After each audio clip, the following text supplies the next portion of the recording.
हमें 2 गुणों को धारण करने की आवश्यकता है। जब हम माँ गायत्री का मंत्र बोलते हैं तो उसके अंदर कहते हैं भर्गो देवस्य धीमहि। भर्ग का अंतर है, भर्ग का अर्थ है कि हमारे भीतर साहस की, संकल्प की, जागरण की अवस्था होनी चाहिए। वीर्यं वा भर्गे, हमारे अंदर की वो संभावना जो हमारे अंदर की शौर्यता को, हमारे अंदर के पराक्रम को, हमारे अंदर के साहस को खड़ा करती है, उसको शास्त्रों ने भर्ग कह करके पुकारा। और जब व्यक्ति के अंदर का साहस जागता है, उसके अंदर का संकल्प जागता है, तभी उसके अंदर का देवस्य प्रकट हो पाता है। गायत्री का मंत्र याद दिलाता है दोस्तों कि कष्टों से गुजरने के बाद, संघर्ष से गुजरने के बाद, शौर्य और साहस के पथ से गुजरने के बाद ही व्यक्ति के जीवन में सौभाग्य की धारा प्रस्फुटित हो पाती है। आप इतिहास को उठा करके देखें कि भगवान मानवता को अमृत का पान कराते हैं, पर करने से पहले, कराने से पहले उनको स्वयं विष को धारण करना पड़ता है। जब वो नीलकंठ बनते हैं तभी धरती को, तभी मानवता को, तभी संसार को अमृत का पान कर पाने का सौभाग्य मिल पाता है। भगीरथ धरती पर गंगा को लेकर के आते हैं, पर लाने से पहले उनको तपस्या के पथ से गुजरना पड़ता है। भगवान राम राम राज्य की प्रतिष्ठा करते हैं, पर करने से पहले उनको वनवास सहन करना पड़ता है। पूज्य गुरुदेव ने जब गायत्री परिवार की स्थापना करी तो स्थापना के साथ ही लिखा, सुधा बीज बोने से पहले कालकूट पीना होगा, पहन मौत का मुकुट विश्व हित मानव को जीना होगा। इस संसार का ये बड़ा शाश्वत सिद्धांत है कि व्यक्ति सारी संसार की संपदाओं को, विभूतियों को, शक्तियों को, सामर्थ्यों को अर्जित कर पाने का अधिकारी बन पाता है, पर करने से पहले उसको अपनी परीक्षा देने के पथ से गुजरना पड़ता है। यहाँ पर जिसको हमने ध्वंस कह करके पुकारा, वही सृजन का आधार बनता है। जो आज का विनाश है, जो आज की रात है, वही कल के दिन का आधार बनती है। इस संसार में जब परीक्षाएं ली जाती हैं, तभी व्यक्ति कुंदन की तरह से निखर करके आता है। और इसीलिए जब हम भगवान शिव का स्मरण करते हैं तो उनके दोनों रूपों को स्मरण करते हैं। एक रूप में वो कैलाश के शिखर पर विराजमान है, सौम्यता के, सदाशयता के, दूसरों को आशीर्वाद देने के, कल्याण के प्रतीक है, प्रतिनिधि है, प्रमाण है। और दूसरे रूप में वही भगवान शिव शमशान की भूमि पर बैठते हैं, चिता की भस्म को धारण करते हैं, उनके गले में मुंडमाल की माला है, उनके कंधे के ऊपर कालसर्प रूपी यज्ञोपवीत है, हाथों में त्रिशूल है, रुद्र है, वीरभद्र है, शूलिन है, ये उनके सहयोगी है और उनके चरणों की थिरकन प्रलय को जन्म देती है। दोस्तों, हम लोग जब गायत्री के मंत्र को बोलते हैं तो इंसान के जीवन के इन दोनों ही गुणों को प्रणाम करते हैं। हमारे जीवन का शौर्य, हमारे जीवन का साहस, हमारे जीवन में देवत्व को लेकर के आते हैं।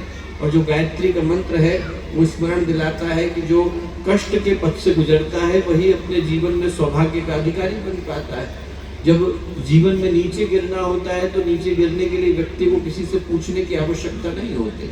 वो पाप, वो पतन, वो पराभव अपने आप व्यक्ति के जीवन में घटता चला जाता है। वातावरण का प्रवाह, समाज की दिशा, व्यक्ति के संस्कार, व्यक्ति की बुरी आदतें उससे अपने आप बुरा करा लेते हैं। और जब जीवन में ऊपर उठना हो तो व्यक्ति को संकल्प की, साहस की और ईश्वर के प्रति समर्पण की आवश्यकता होती है। पानी का एक गिलास लीजिए, आप पहाड़ी के ऊपर लेकर के जाइए, उसको हल्का सा धक्का मारिए, उसको गुरुत्वाकर्षण खींच करके ले जाता है। और उसी पानी को ऊपर ले जाने के लिए हम लोगों को पाइप की व्यवस्था बनानी पड़ती है, बिजली जुटानी पड़ती है, बहुत सारे चीजों को वहां ला करके इकट्ठा करना पड़ता है, तब जाकर के वो पानी गुरुत्वाकर्षण के विपरीत पहाड़ी की चोटी पर पहुंच पाता है। जीवन में नीचे गिरने के लिए व्यक्ति को किसी प्रयत्न की, प्रशिक्षण की, पुरुषार्थ की आवश्यकता नहीं, पर ऊपर उठने के लिए हमें अपने अंदर के साहस को, अपने अंदर के संकल्प को, अपने अंदर के समर्पण को पूरी गति देनी पड़ती है।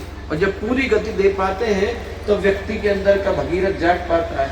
महाभारत में कथा आती है कि दुर्योधन से उनके चाचा ने, विदुर ने पूछा कि आप और आपके भाई युधिष्ठिर दोनों एक ही गुरुकुल में गए, दोनों को शिक्षा देने वाले, दोनों को दीक्षा देने वाले गुरु एक ही थे, वही द्रोणाचार्य, वही कृपाचार्य, उन दोनों से आप दोनों ने शिक्षा को ग्रहण किया। फिर क्या कारण है कि जो आपका भाई है युधिष्ठिर, वो धर्म का प्रतिनिधि बन गया है, उसके जीवन से लोग धर्म की व्याख्या करते हैं और आप अधर्म के अलावा और किसी काम को करते नहीं। तो दुर्योधन बोला, जाना कि धर्मम न च में प्रवृत्ति, जानता हूं कि धर्म क्या है, पर करूंगा नहीं। जाना भी अधर्मम नच में निवृत्ति, जानता हूं कि अधर्म क्या है पर छोड़ूंगा नहीं। केनोपि देवेन हृदय स्थितेन यथा नियुक्तोस्मि तथा करोमि। ऐसा लगता है कि कोई अंदर आकर के बैठ गया है और जहां मुझे नियुक्त कर देता है वो करने के लिए मैं बाध्य हो जाता हूँ। पता तो दुर्योधन को भी है दोस्तों कि सही क्या है और गलत क्या है, धर्म क्या है और अधर्म क्या है। उसको जानकारी की आवश्यकता नहीं, उसको संकल्प की आवश्यकता है। और वो जो संकल्प है वो गायत्री का मंत्र हमको प्रदान करता है, हमारे हृदय में उस साहस को, उस पराक्रम को पैदा करता है, जिसको प्राप्त करने के बाद व्यक्ति इन अंधेरी राहों के मध्य से अपनी प्रकाश की राह को प्रशस्त कर पाता है। आज का दीप यज्ञ का यह अवसर हम लोग को यही याद दिलाने के लिए आया कि हम लोगों को बाहर का दीप जलाने के अतिरिक्त अपने भीतर के दीपक को जलाने की आवश्यकता है। और जिसके भीतर की ज्योति जल पाती है, जिसके भीतर की ज्वाला जल पाती है, जिसके भीतर का दीपक जल पाता है, वो पूरे समाज को प्रकाश दे पाने की स्थिति में होता है। तो हम लोग स्थिर चित्त शांत मन के साथ उस शक्ति का आवाहन करते हैं जिनको हमने सद्ज्ञान की, सद्भाव की, सदकर्म और सत्प्रवृत्ति की देवी कह करके पुकारा। और उस प्रार्थना का उद्देश्य एक ही है कि हमारे मन के भीतर, शरीर के भीतर, अंतःकरण के भीतर, भावों के भीतर, विचारों के भीतर संकल्प का, साहस का अभ्युदय हो सके। इस भाव के साथ माँ गायत्री का पावन मंत्र साथ साथ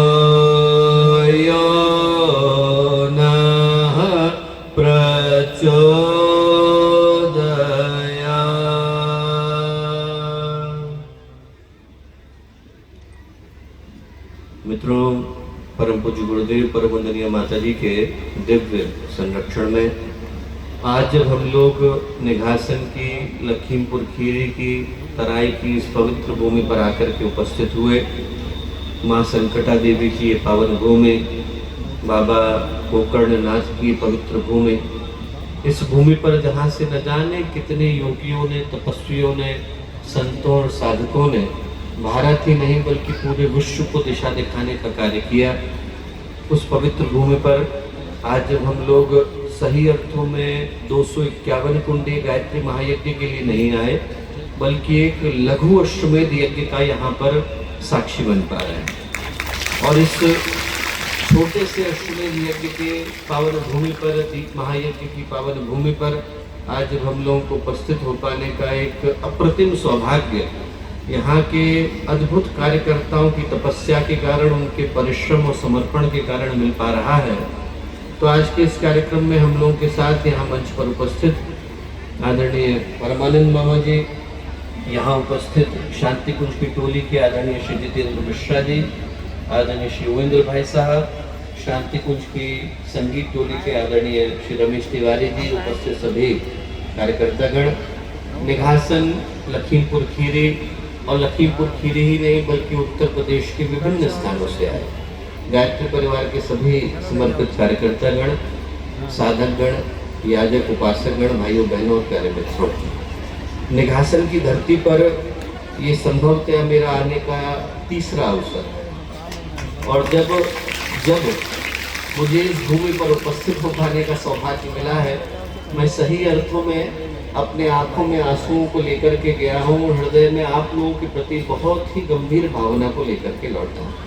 आज किसी भी स्थिति में हरिद्वार से निकल पाना संभव नहीं है। हरिद्वार में आप लोग सभी जानते हैं कि हम लोग वहाँ वंदनीय माता जी के धरती पर अवतरण के 100 वर्ष के अवसर पर आयोजित एक बृहत आयोजन की तैयारियों में जुटे हुए हैं।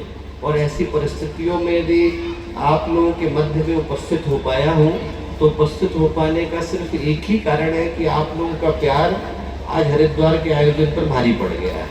तो आप लोगों के मध्य में आज जब अपनी भावनाओं को लेकर और हृदय में आप लोगों के प्रति प्यार को लेकर, अपनेपन को लेकर, श्रद्धा और सम्मान को लेकर आप लोगों के मध्य में आकर के उपस्थित हुआ, तो मैं कहूँगा दोस्तों कि आज का ये दिन हम में से प्रत्येक व्यक्ति के लिए एक बड़ी गहरी पुकार को लेकर के आया है। हम लोग ये सोच करके देखें कि आज जब हम लोग यहाँ आकर के बैठे हैं तो सही अर्थों में पूज्य गुरुदेव, वंदनीय माता जी, वो हम में से प्रत्येक व्यक्ति को आज यहाँ पर एक महत्वपूर्ण उद्देश्य के लिए खींच करके लाए।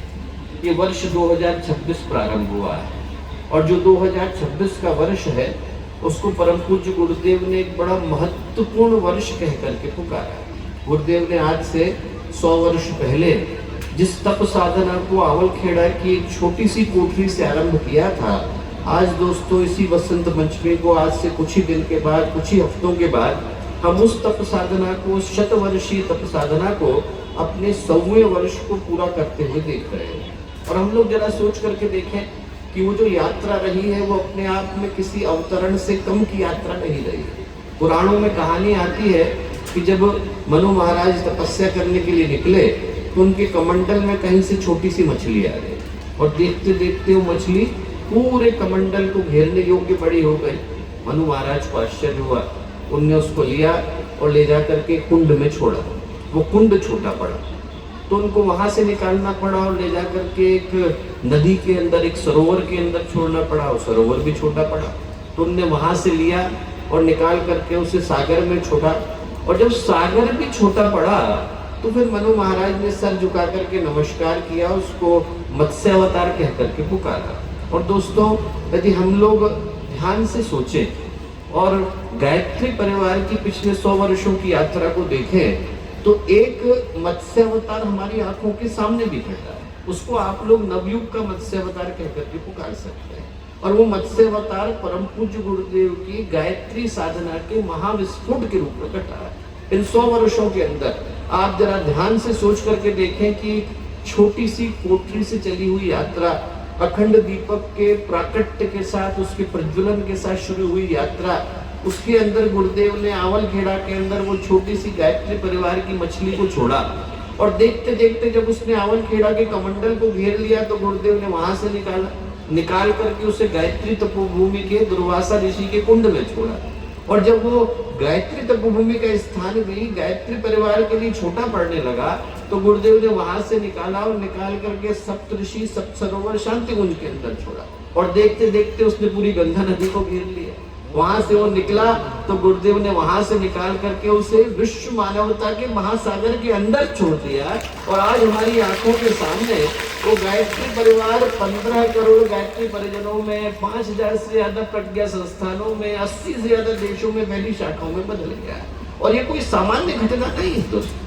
आप जरा भारत का इतिहास, विश्व का इतिहास उठा करके देखें, पूरे इतिहास के अंदर, मानवता के इतिहास के अंदर आपको ऐसे संगठन कम ही देखने को मिलेंगे जो हर भाषा के अंदर, हर जाति के अंदर, हर वर्ग के अंदर, हर वर्ण के अंदर, दुनिया के हर कोने कोने के अंदर। आप हिरोशिमा में जाइए, वहां गायत्री परिवार है। हवाई के अंदर जाइए, वहां गायत्री परिवार है। इंग्लैंड के अंदर जाइए, वहां गायत्री परिवार है। साउथ अफ्रीका के अंदर जाइए, वहां गायत्री परिवार है।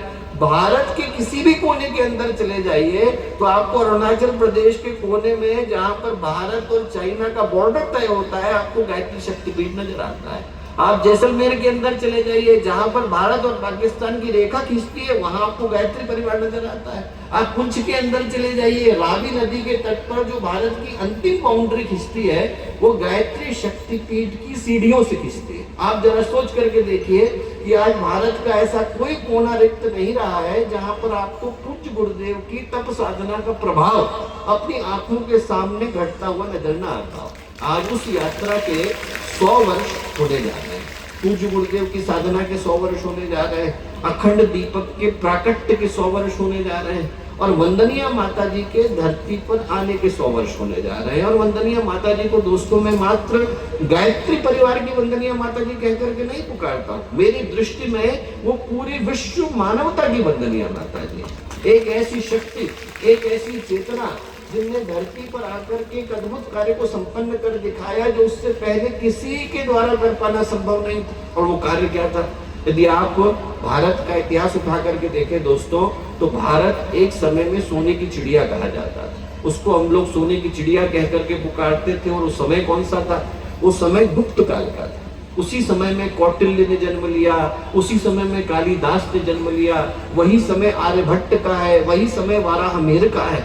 संगीत की दृष्टि से, साहित्य की दृष्टि से, कला की दृष्टि से, ज्ञान विज्ञान की दृष्टि से, ज्योतिर्विज्ञान की दृष्टि से, नक्षत्र विज्ञान की दृष्टि से भारत अपने अंतिम शिखर पर विराजमान था। और वो अंतिम समय था जब भारत की धरती पर किसी राजा ने, स्कंदगुप्त ने, एक सफलतम अश्वमेध यज्ञ को किया। राष्ट्रम व अश्वमेधः, राष्ट्र की सोई हुई प्रसुप्त चेतना को जगाने के लिए अश्वमेध को किया जाता है। और वो समय भारत अपने अंतिम शिखर पर जाकर के विराजमान हुआ। और उनके जाने के बाद जैसे ही गुप्त काल का अवसान हुआ, भारत ने एक एक करके अनेकों आक्रमणों को सहा। हूण आए, शक आए, मुगल आए, मंगोल आए, अंग्रेज आए।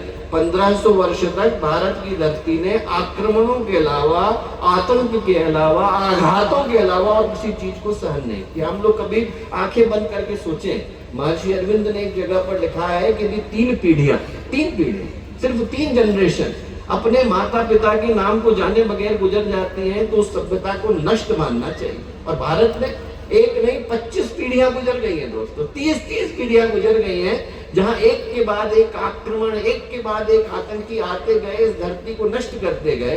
और भारत जैसा खड़ा था उससे ज्यादा वैभव को लेकर के खड़ा है। ये भारत की, भारतीय संस्कृति की अप्रतिम गौरव की कहानी है। और ये कहानी मैंने आपको क्यों सुनाई दोस्तों? क्योंकि 1500 वर्ष तक भारत की धरती पर कोई अश्वमेध यज्ञ नहीं हुआ। जब वंदनीय माता जी ने 1992 में अश्वमेध यज्ञों की श्रृंखला को आरंभ किया तो उन्होंने ये नहीं कहा कि हम अश्वमेध यज्ञ करने जा रहे हैं। उन्होंने उसका नाम रखा देव संस्कृति दिग्विजय अभियान। उसी से देव संस्कृति विश्वविद्यालय निकल करके आया। और देव संस्कृति विश्वविद्यालय का भी एक अद्भुत गौरव है। वो गौरव ये है कि अकेले निघासन की धरती से मुझे लगता है कि 50 के करीब विद्यार्थी देव संस्कृति विश्वविद्यालय के इसी धरती से निकल करके आए। और यदि पूरे लखीमपुर खीरी को ले लें तो वो संख्या 200-300 में पहुंच जाएगी। तो उस भूमि से, जहां से देव संस्कृति विश्वविद्यालय का भाव निकला, देव संस्कृति दिग्विजय अभियान निकला, उस अभियान को निकालने के पीछे का उद्देश्य क्या था? निकालने के पीछे का उद्देश्य था कि जो भारत के अंदर, भारतीयों के अंदर, भारतीय संस्कृति के अंदर आत्महीनता की भावना आ गई थी। हम लोग कहीं खड़े नहीं हो सकते, हम लोग किसी योग्य नहीं। जो लोग भारत का नाम लेने से अपनी आंखें झुका करके चलते थे, वो जरा इतिहास उठा करके देखें कि 1992 के बाद वंदनीय माता जी के अश्वमेध यज्ञों की श्रृंखला को प्रारंभ करने के बाद जो लोग चेहरा झुका करके चलते थे, अब छाती चौड़ी करके चलते हैं दोस्तों। किसके कारण?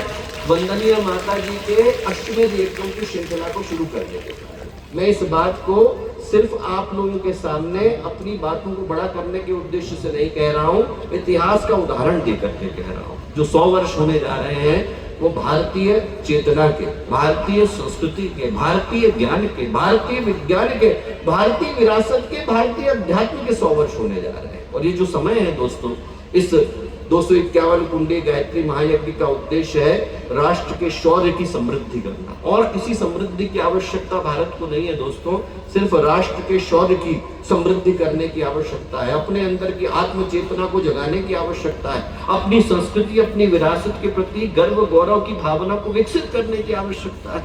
आज का जो दिन है दोस्तों, आज का जो समय है, वो हम लोगों के लिए बड़ी गंभीर पुकार को लेकर के आया। और वो पुकार एक ही लेकर के आया कि जिस समय में हम लोग जी रहे हैं, ये समय एक अद्भुत दौर का है। हमारे एक तरफ तो वो सोच है जिसको हम लोग भारत बोलते हैं, भारतीयता बोलते हैं, भारतीय संस्कृति बोलते हैं, भारतीय विरासत बोलते हैं, भारतीय अध्यात्म बोलते हैं, भारतीय वैदिक परंपराएं बोलते हैं। तो दूसरी तरफ उनका नाम लेना भी गुनाह की तरह से हो गया है।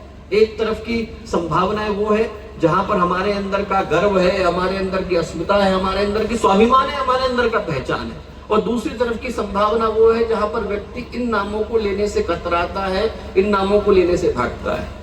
संभावना इस चीज की जीतेगी दोस्तों जिस तरफ धर्म जाकर के खड़ा होगा। आप सुप्रीम कोर्ट का ध्येय वाक्य उठा करके देखिए, महाभारत को पूरा पढ़ लीजिए। महाभारत में 13 जगह पर श्लोक आया है। और कौन सा श्लोक आया है? यतः धर्मः ततः कृष्ण, यतः कृष्ण ततः जय। जिधर धर्म है उधर भगवान है, और जिधर भगवान है उधर विजय है। महाभारत शुरू होने वाली थी तो शुरू होने से पहले दो लोग भगवान कृष्ण से मिलने के लिए गए।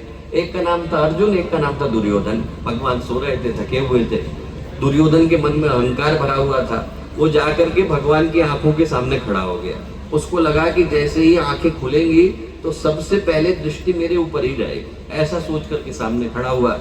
और अर्जुन को लगा कि भगवान थके हुए हैं, तो जाकर के भगवान के पैर दबाने लग गए कि उनको कष्ट ना हो, उनको थकान ना हो। भगवान की आंखें खुली। जैसे ही आंखें खुली तो सबसे पहले दृष्टि दुर्योधन की तरफ गई। उन्होंने दुर्योधन से पूछा कि क्या चाहिए। दुर्योधन बोला कि आपकी 2 अक्षौहिणी सेना है, वो आप हमें दे दीजिए। भगवान ने कहा दी। अब दृष्टि अर्जुन की तरफ गई। अर्जुन से बोला बेटा अब तो देने को कुछ बचा नहीं, तुझे क्या चाहिए। अर्जुन बोले अभी आप तो बाकी, आप हमारी तरफ आ जाइए। और जो परिणाम हुआ वो जग जाएगा। परिणाम ये हुआ कि जब युद्ध शुरू होने से पहले दोनों राजा आकर के अपनी अपनी गणना बता रहे थे, तो दुर्योधन ने बोला कि हमारी तरफ ये है, हमारी तरफ ये है, हमारी तरफ ये है। और युधिष्ठिर ने बोला कि हमारी तरफ ये है, हमारी तरफ ये है, अपनी गणना बताई। और सामान्य रूपेण पांडवों की सेना कौरवों की तुलना में कमजोर थी। युधिष्ठिर बोले भगवान आप भी तो हमारी तरफ है, आपका नाम भी तो लेने दीजिए।